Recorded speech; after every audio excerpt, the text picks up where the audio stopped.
दोस्तों, पुष्पा लौट आया है और इस बार फिर से छा गया है। आज के इस वीडियो में हम आपको पुष्पा 2 की पूरी कहानी विस्तार से समझाएंगे।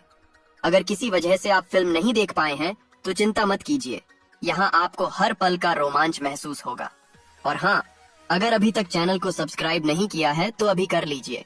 हमें 1000 सब्सक्राइबर्स का टारगेट पूरा करना है और आपका सपोर्ट हमें आगे बढ़ाता है। तो चलिए बिना देर किए शुरू करते हैं। तो फिल्म की शुरुआत जापान से होती है, जहां एक जहाज के जरिए कुछ अनजान कंटेनर जापान पहुंचते हैं। इन कंटेनरों में लाल चंदन की लकड़ियां भरी हुई थीं और पुष्पा भाऊ भी उन्हीं कंटेनरों के साथ मौजूद थे। जब जापानियों ने इन्हें देखा तो उन्होंने पुष्पा भाऊ को पकड़कर उल्टा टांग दिया, लेकिन जैसे तैसे पुष्पा भाऊ ने अपने हाथ छुड़ाए और उनसे लड़ाई करने लगे। फिर मालूम पड़ता है कि इन जापानियों ने लाल चंदन की लकड़ियां अपने पास रख ली थीं, लेकिन कई दिनों से उनका भुगतान नहीं किया था। इसी कारण पुष्पा भाऊ को खुद जापान आना पड़ा। यहाँ पर पुष्पा एक जबरदस्त लड़ाई करता है, लेकिन आखिर में उसे गोली लग जाती है और वह समुद्र में गिर जाता है। तभी पता चलता है कि यह सब सिर्फ एक सपना था। अब कहानी में खुलासा होता है कि पुष्पा भाऊ लाल चंदन के सिंडिकेट का लीडर बन चुका है। वह तय करता है कि लकड़ियां कहां भेजी जाएंगी। पुष्पा पूरी तरह से राज कर रहा था, लेकिन उसके कई दुश्मन भी थे। इनमें सबसे बड़ा दुश्मन आईपीएस शेखावत था। फिल्म के पहले पार्ट में पुष्पा ने शेखावत को नंगा दौड़ाया था और अपनी बेइज्जती का बदला लेने के लिए शेखावत कुछ भी करने को तैयार था। शेखावत एक चाल चलता है। जब पुष्पा के आदमी जंगल में जाकर लाल चंदन की लकड़ियां काटने जाते हैं तो शेखावत मजदूर के रूप में उनके साथ शामिल हो जाता है। वह वहां पहुंचकर इन सभी को पकड़ने का प्लान बनाता है और आखिरकार सबको अरेस्ट कर लेता है। लाल चंदन की तस्करी में पुष्पा हमेशा बच जाता था, क्योंकि पुलिस के पास कोई ठोस सबूत नहीं होते थे। लेकिन इस बार शेखावत 230 मजदूरों को बुरी तरह मारता है और उन्हें जेल में डाल देता है। इसके बाद पुष्पा भाऊ की एंट्री होती है। वह पुलिस स्टेशन पहुंचता है, लेकिन वहां शेखावत मौजूद नहीं था। कुछ पुलिस इंस्पेक्टर वहां होते हैं। पुष्पा सारे मजदूरों को छुड़ाने के लिए नहीं, बल्कि सिर्फ सीनू को लेने आया था, क्योंकि उसी दिन सीनू की शादी थी। जब पुष्पा सीनू को ले जाने लगा तो उसने देखा कि सीनू पर चोटों के गहरे निशान थे। अपने बाकी मजदूरों की हालत देखकर पुष्पा का गुस्सा फूट पड़ा। वह पुलिस इंस्पेक्टर से कहता है, जिन मजदूरों पर शेखावत ने हाथ उठाया है, इसका मतलब है कि तुमने पुष्पा पर हाथ उठाया है, इसलिए मैं इन सभी को यहाँ से ले जा रहा हूँ। ये सुनकर पुलिस वाले कहते हैं, अगर आप इन लोगों को यहाँ से ले जाएंगे तो हमारी नौकरी चली जाएगी। इस पर पुष्पा भाऊ जवाब देता है, आज से तुम्हारे रिटायरमेंट तक जितना पैसा तुम जोड़ने वाले हो वह सब बर्बाद हो जाएगा। मतलब आज से तुम्हारा रिटायरमेंट हो गया। पुष्पा सभी पुलिसकर्मियों को बर्खास्त कर देता है और मजदूरों को अपने साथ ले जाता है। जब शेखावत पुलिस स्टेशन पहुंचा तो वहां कोई भी मौजूद नहीं था। वह समझ गया कि पुष्पा ने सभी को खरीद लिया है। इस तरह पुष्पा भले ही गैर कानूनी काम करता हो, लेकिन अपने मजदूरों और परिवार का पूरा ख्याल रखता है। पुष्पा अपनी पत्नी श्रीवल्ली से भी बहुत प्यार करता है। अगले दिन श्रीवल्ली मंदिर में पूजा करने जाती है और भगवान की मूर्ति के लिए गहने और मुकुट लेकर जाती है। वहीं पुष्पा का सौतेला भाई मुरली भी मौजूद होता है। मुरली श्रीवल्ली को ताना मारता है कि उनके पास खुद का गोत्र या सरनेम नहीं है। मुरली हमेशा श्रीवल्ली को नीचा दिखाने की कोशिश करता है, लेकिन उसकी बेटी कावेरी श्रीवल्ली को पसंद करती है और उन्हें चाची कहकर बुलाती है। मुरली कावेरी को श्रीवल्ली से बात करने से मना कर देता है। उधर पुष्पा ने श्रीवल्ली से वादा किया था कि वह सिद्धप्पा के साथ मुख्यमंत्री सीएम से मिलने जाएगा। श्रीवल्ली उससे कहती है कि वह सीएम के साथ फोटो खिंचवा कर लाए ताकि उसे फ्रेम करवाकर हॉल में लगाया जा सके। पुष्पा वादा करता है, लेकिन जब वह सीएम से मिलता है तो सीएम उसके साथ फोटो खिंचवाने से मना कर देता है। सीएम का मानना था कि जूते पैर में ही अच्छे लगते हैं, हाथ में नहीं। सीएम ने श्रीवल्ली के बारे में भी कुछ आपत्तिजनक बातें कह दी, जो पुष्पा को बहुत बुरा लगा। बाहर आकर पुष्पा ने सिद्धप्पा से पूछा, अगर तुम सीएम होते तो क्या तुम मेरे साथ फोटो नहीं खिंचवाते? सिद्धप्पा जवाब देता है, मैं चाहे कुछ भी बन जाऊं, तेरे साथ फोटो जरूर खिंचवाऊंगा, क्योंकि तू मेरा भाई है। यह सुनकर पुष्पा ने सिद्धप्पा से कहा, तो फिर सीएम बनने की तैयारी कर लो। पुष्पा ने सीधे पूछा कि सीएम बनने के लिए कितने पैसे चाहिए होंगे। सिद्धप्पा ने कहा, करीब 100 करोड़। इस पर पुष्पा कहता है, मैं तुम्हें 500 करोड़ दूंगा, लेकिन सीएम तुम्हें ही बनना होगा। सिद्धप्पा पुष्पा के कहने पर सेंट्रल मिनिस्टर से मिलने गया। फिर वहां मिनिस्टर के पास पुष्पा ने एक सोफा भेजा जिसके अंदर 25 करोड़ रुपए थे। लेकिन उसके बाद सिद्धप्पा ने पुष्पा को समझाया कि इतने पैसे खर्च करना ठीक नहीं है। लेकिन पुष्पा ने बताया कि वह अब नेशनल नहीं, इंटरनेशनल लेवल पर काम कर रहा है। उसने लाल चंदन की लकड़ियों की एक नई डील की जो उसे 1 टन पर 2.5 करोड़ रुपए दिला सकती थी। पुष्पा विदेश जाकर एक बड़े बिजनेसमैन से मिला और 2000 क्विंटल लाल चंदन की लकड़ियों की डील की। इस डील से उसे 4000 करोड़ रुपए मिलने वाले थे। इसके लिए पुष्पा ने अपने सिंडिकेट के सभी सदस्यों को आदेश दिया कि हर जगह से लाल चंदन की लकड़ियां इकट्ठा की जाए। लेकिन तभी मंगल सीनू और उसकी पत्नी की एंट्री होती है। उन्हें पता चल गया कि पुष्पा 2000 क्विंटल लाल चंदन बाहर भेजने वाला है। वे यह जानकारी शेखावत को देते हैं ताकि वह लकड़ियों को जब्त कर ले। साथ ही वे शेखावत से कहते हैं कि सिंडिकेट के सदस्यों को डराए धमकाए ताकि वे यह काम छोड़ दें। दरअसल मंगल सीनू खुद सिंडिकेट का प्रेसिडेंट बनना चाहता था। तो शेखावत सिंह को जब यह बात पता चली तो उसने सभी चेक पोस्ट पर नाकाबंदी करवा दी। तभी एक चेक पोस्ट पर लाल चंदन से भरा एक ट्रक पहुंचा। शेखावत भी वहां पहुंचा और इस बार उसने बिल्कुल भी रहम नहीं दिखाया। उसने पूरे ट्रक को आग लगा दी, जिसके बाद सिंडिकेट का एक सदस्य भी वहां मौजूद था। लेकिन शेखावत सिंह ने उसे भी मौत के घाट उतार दिया। जबकि मंगल सीनू चाहता था कि बस उन्हें डराया धमकाया जाए। शेखावत सिंह ने कहा, मेरा डराने का तरीका थोड़ा अलग है। अगर मैंने इसे मार दिया है तो बाकी सिंडिकेट के सदस्य भी उससे डरेंगे। जिस सिंडिकेट सदस्य की हत्या हुई उसकी श्रद्धांजलि सभा में सभी लोग पहुंचे सिवाय पुष्पा के। तभी मंगल सीनू और कुछ अन्य लोग सिद्धप्पा से कहने लगे, अगर पुष्पा और शेखावत के बीच सुलह नहीं हुई तो वह ऐसे ही लोगों को मारता रहेगा, और अगर ऐसा ही चलता रहा तो पुष्पा को प्रेसिडेंट के पद से हटा देना चाहिए। लेकिन सिद्धप्पा ये होने नहीं देना चाहता था, इसलिए वह तुरंत शेखावत से मिलने गया और उसे रिश्वत देने की कोशिश की। सिद्धप्पा ने उसे करोड़ों रुपए की ऑफर की, लेकिन शेखावत ने इसे भी ठुकरा दिया। उसने कहा, उस रात उसने मुझे नंगा दौड़ाया था, मैं उसे किसी भी हालत में नहीं छोड़ने वाला। तभी सिद्धप्पा ने कहा, अगर पुष्पा तुमसे माफी मांग ले और सबके सामने सॉरी कह दे तो क्या तुम उसे माफ कर दोगे? ये सुनकर शेखावत सिंह मान गया और बोला, पार्टी का इंतजाम करो जहां वह सबके सामने मुझसे माफी मांगे। पार्टी के दिन सभी लोग इकट्ठा हुए। हर कोई यह देखने के लिए उत्सुक था कि क्या पुष्पा, जो अब तक कभी किसी के सामने नहीं झुका, आज झुकेगा। श्रीवल्ली ने पुष्पा को समझाया कि सिंडिकेट की भलाई के लिए उसे यह कदम उठाना होगा। शराब के नशे में धुत पुष्पा ने आखिरकार सबके सामने शेखावत से माफी मांग ली। ये देखकर शेखावत बेहद खुश हो गया। उसने माफी की बातचीत को रिकॉर्ड कर लिया और बार बार उसे सुनता रहा था। लेकिन जब पुष्पा घर वापस जा रहा था तो उसे भीतर से बहुत अजीब लग रहा था। पार्टी में मौजूद सभी लोग भी चौंक गए थे कि पुष्पा ने माफी कैसे मांग ली। पुष्पा को इतना बुरा लग रहा था कि वह आईने में अपनी शक्ल तक नहीं देख पा रहा था। ये घटना उसके स्वाभिमान के खिलाफ थी और उसे बहुत गहराई से झकझोर गई। उसे इतना तेज गुस्सा आता है कि वह सभी को सड़क पर ही छोड़ देता है और गाड़ी वापस घुमाकर उसी पार्टी में लौट जाता है। जब शेखावत वहां से जाने वाला होता है तब पुष्पा उसकी कार को जोरदार टक्कर मारता है, जिससे शेखावत स्विमिंग पूल में गिर जाता है। फिर पुष्पा उसी स्विमिंग पूल में पेशाब करता है। शेखावत को समझ नहीं आता कि आखिर यह सब हो क्या रहा है।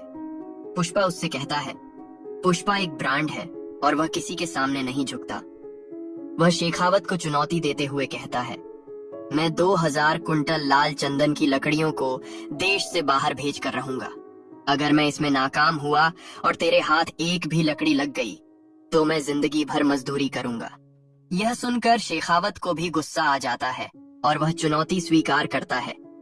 वह सभी चेक पोस्ट को पूरी तरह से बंद करवा देता है। लेकिन तभी उसे पता चलता है कि ब्रिज के नीचे नदी पूरी तरह से सूखी हुई है, क्योंकि यह गर्मियों का समय था। शेखावत समझ जाता है कि पुष्पा अपने ट्रकों को इन्हीं नदियों के रास्ते निकालने की योजना बना रहा है। उसका शक सही निकलता है। पुष्पा के ट्रक नदियों के रास्ते से गुजर रहे थे। पुलिस की जीप उन्हें कई बार पकड़ने की कोशिश करती है, लेकिन सफल नहीं होती। आखिरकार शेखावत उनके ट्रक के सामने आ जाता है और एक बड़ी शॉटगन से फायरिंग करता है। तभी कटलेट पुष्पा को फोन करके सारी जानकारी देता है। पुष्पा सबको कहता है, तुम सब वहां से कूद जाओ और सभी ट्रक ड्राइवरों को वहां से निकाल लो। मैं किसी भी इंसान की जान को खतरे में नहीं डालना चाहता। सब उसकी बात मानते हैं और सभी वहां से भाग जाते हैं। शेखावत फायरिंग जारी रखता है और ट्रकों में मौजूद सभी लाल चंदन की लकड़ियों को जब्त कर लेता है। यह देखकर मंगल सीनू और उसकी पत्नी बहुत खुश होते हैं और मीडिया के सामने घोषणा करते हैं कि ये सभी लकड़ियां पुष्पा की थीं। लेकिन थोड़ी देर बाद पता चलता है कि वे लकड़ियां साधारण लकड़ियां थीं। यह जानकर शेखावत खुद को मूर्ख महसूस करता है। पुष्पा उसकी ओर एक फूल भेजता है। इस पर शेखावत कहता है, मैं अकेला मूर्ख नहीं बना हूँ, बल्कि मंगल सीनू और उसकी पत्नी भी मूर्ख बने हैं। मतलब हम तीनों ही मूर्ख हैं। पुष्पा उससे कहता है, पुष्पा नाम सुन के फ्लावर समझे क्या? फ्लावर नहीं बल्कि वाइल्ड फायर है। इसके साथ ही वह इशारों में यह भी कह देता है कि वह जल्द ही लाल चंदन की लकड़ियों को देश के बाहर भेजने वाला है और चुनौती देता है, अगर रोक सकते हो तो रोक लो। इसके बाद पुष्पा, श्रीवल्ली और पूरी फैमिली काली माता के उत्सव में पहुंचते हैं। वहां श्रीवल्ली को अचानक चक्कर आते हैं और पता चलता है कि वह प्रेग्नेंट है। ये सुनकर पुष्पा काली माता का गेटअप धारण कर लेता है और एक जबरदस्त तांडव करता है। यह दृश्य इतना शानदार था कि रोंगटे खड़े कर देता है। श्रीवल्ली पुष्पा से पूछती है, आखिर तुम यह सब क्यों कर रहे हो? इस पर पुष्पा कहता है, मेरी एक इच्छा है। मैं काली माता से लड़की मांग रहा हूँ। अगर लड़का हुआ तो उसे भी सरनेम देना पड़ेगा, लेकिन लड़की हुई तो वह दूसरे घर जाकर नया सरनेम ले लेगी। इसी बीच कुछ लोग पुष्पा की भतीजी के साथ दुर्व्यवहार करने लगते हैं। यह देखकर पुष्पा को बहुत गुस्सा आता है और वह उनसे भिड़ जाता है। ये सारे एक्शन सीक्वेंस बहुत ही दमदार थे क्योंकि इनमें भावनाएं भी जुड़ी हुई थीं। लेकिन तभी मुरली वहां आ जाता है और पुष्पा से कहता है, अगर तुम यह सब कुछ कर भी लोगे तब भी तुम्हें अपने बाप का नाम नहीं मिलेगा। तुम्हें ऐसा लग रहा है कि तुम हमारे बराबर हो जाओगे, लेकिन ऐसा कभी नहीं हो सकता। तुम हमेशा अनाथ थे और हमेशा अनाथ ही रहोगे। तुम्हारा कोई नहीं हो सकता। यह बातें सुनकर श्रीवल्ली को बहुत गुस्सा आता है और वह मुरली पर जोर से चिल्लाती है। बाद में मुरली उन लोगों को पकड़वाने की कोशिश करता है जिन्होंने कावेरी के साथ दुर्व्यवहार की थी।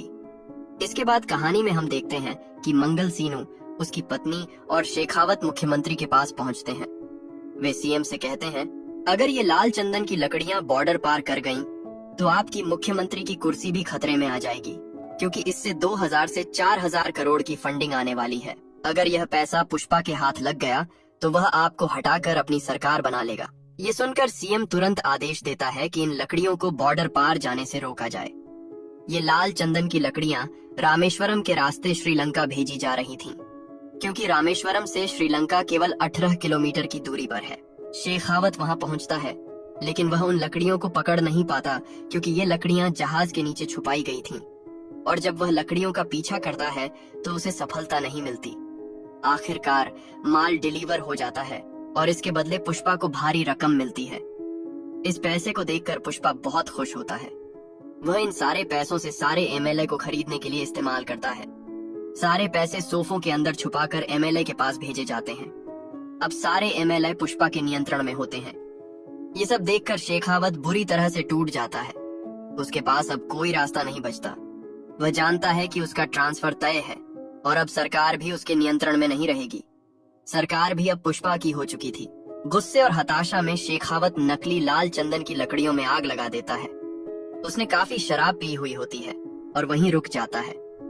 अचानक एक ब्लास्ट होता है जिसमें भंवर सिंह शेखावत की मौत हो जाती है।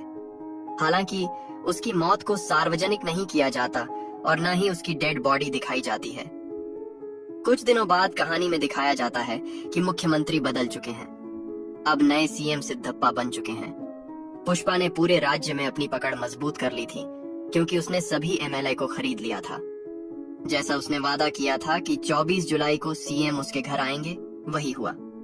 सिद्धप्पा 24 जुलाई को पुष्पा के घर आया, खाना खाया, फोटो खिंचवाई और श्रीवल्ली से कहा कि उसकी वजह से वह सीएम बना है। पुष्पा ने यह दिन इसलिए चुना था क्योंकि यह श्रीवल्ली का जन्मदिन था। घर में छोटा सा सेलिब्रेशन हुआ और सभी ने इसका आनंद लिया। हालांकि सिद्धप्पा सीएम बन चुका था, लेकिन पूरे राज्य पर पुष्पा का राज्य था। लोग उसकी बहुत इज्जत करने लगे थे। एक दिन पुष्पा की भाभी मुरली की पत्नी उसके घर आती है और बताती है कि कावेरी को कुछ लोगों ने किडनैप कर लिया है। बदले में 50 करोड़ की मांग की जा रही है और धमकी दी जा रही है कि अगर पैसे नहीं मिले तो वे कावेरी को मार देंगे। ये सुनकर पुष्पा न्यूज चैनल पर लाइव जाता है और किडनैपर्स को चेतावनी देता है कि अगर उसकी भतीजी को कुछ हुआ तो वह उन्हें खत्म कर देगा। उसने उन्हें 1 घंटे का वक्त दिया। ये खबर सीएम सिद्धप्पा और सेंट्रल मिनिस्टर तक भी पहुंच गई। पुष्पा को पता चलता है कि किडनैपर्स सेंट्रल मिनिस्टर का भतीजा है। सेंट्रल मिनिस्टर पुष्पा को शांत करने के लिए सिद्धप्पा से बात करवाता है। सिद्धप्पा पुष्पा से कहता है कि वह सेंट्रल मिनिस्टर का भतीजा है, इसीलिए उसे कुछ न करे। पुष्पा जवाब देता है कि उसे किसी से कोई फर्क नहीं पड़ता और वह वही करेगा जो उसे सही लगेगा। किडनैपर्स ने पुष्पा को अड्डे पर अकेले आने को कहा और 10 करोड़ की मांग रखी। पुष्पा वहां पहुंचता है और सबसे पहले शॉटगन से फायर करता है, लेकिन किडनैपर्स कावेरी को गन पॉइंट पर ले लेते हैं और पुष्पा को आत्मसमर्पण करने पर मजबूर कर देते हैं। वे उसके हाथ पैर बांध देते हैं और कावेरी के साथ दुर्व्यवहार करने लगते हैं। यह देखकर पुष्पा को गुस्सा आता है और वह अपने बंधे हुए हाथ पैरों के बावजूद सभी किडनैपर्स को बुरी तरह से मार डालता है। उसने सेंट्रल मिनिस्टर के भतीजे और उसके भाई को भी खत्म कर दिया। यह सब होने के बाद मुरली पुष्पा के घर आता है। वह अपनी गलती पर पछताता है और पुष्पा और परिवार से माफी मांगता है। मुरली कहता है कि उसे समझ आ गया है कि उसकी असली फैमिली पुष्पा ही है। वह कावेरी का शादी का कार्ड देने आया था और कहता है कि कावेरी ने कहा है कि अगर पुष्पा उसकी शादी में नहीं आएगा तो वह शादी नहीं करेगी। यहाँ कहानी के अंत में पुष्पा एक इमोशनल मोड पर पहुंचता है। जब शिवल्ली उसे बताती है कि कावेरी के शादी के कार्ड पर पिता के तौर पर उसका नाम लिखा गया है, पुष्पा की आंखों से आंसू छलक पड़ते हैं। ये देखकर वहां खड़े लोग भी हैरान रह जाते हैं, क्योंकि पुष्पा को शायद ही कभी इस तरह रोते हुए देखा गया हो। इस भावनात्मक पल ने माहौल को पूरी तरह बदल दिया। पुष्पा अपने परिवार को माफ कर देता है और कावेरी की शादी में पूरे परिवार के साथ शामिल होता है। परिवार के बीच की सभी गलतफहमियां खत्म हो जाती हैं और सब लोग आगे बढ़ने का फैसला करते हैं। दूसरी ओर सेंट्रल मिनिस्टर के घर में मातम छाया हुआ है। उसके भाई और भतीजे की मौत के बाद स्थिति और खराब हो जाती है। तभी एक आदमी एक पार्सल लेकर मिनिस्टर के घर आता है। जैसे ही वह मिनिस्टर के पास पहुंचता है, पहाड़ी से कोई शख्स ब्लास्ट कर देता है। फिल्म यहीं पर खत्म हो जाती है, लेकिन वह शख्स कौन था और ब्लास्ट क्यों किया गया, ये खुलासा नहीं होता। पुष्पा 3 की घोषणा के साथ ये फिल्म खत्म होती है, जिसका नाम होगा पुष्पा द रैम्पेज। तो कैसे लगी आपको कहानी? अगर थोड़ा सा भी अच्छा लगा हो तो सब्सक्राइब जरूर करें। तो मिलते हैं इस जबरदस्त कहानी में। देखना ना भूलें।